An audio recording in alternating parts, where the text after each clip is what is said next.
আপনার ওয়েবসাইটের তথ্য যদি আপনি খুঁজে না পান, তাহলে আপনার যেটা করতে হবে, আপনি আমাদের এখানে রেজিস্ট্রেশন করার সময় যেই ইমেলটা দিয়েছিলেন সেই ইমেলটাকে এখানে টাইপ করে বসাবেন।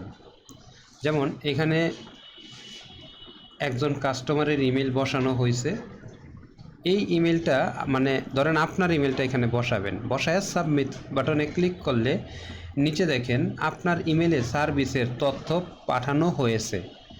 এখন আপনার ইমেলে ঢুকবেন, ঢুকে দেখবেন আমাদের সার্ভিসের তথ্যটা, আপনার সার্ভিস বলতে আপনার ওয়েবসাইট, মানে আপনি হটেবার আপনি যাই কিনে থাকেন সেই তথ্যটা আপনার কাছে পাঠানো হবে।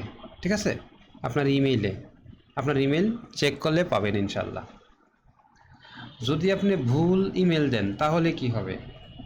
আমি ধরে নিলাম এটা ভুল ইমেল, ঠিক আছে, তাহলে আপনার সামনে বলবে যে আপনার এই ইমেল দিয়ে কোনো অ্যাকাউন্ট তৈরি করা নাই।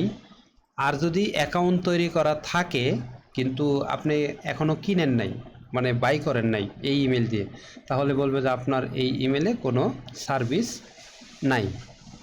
তো আশা করি বুঝতে পারছেন আপনার ব্যাপারটা।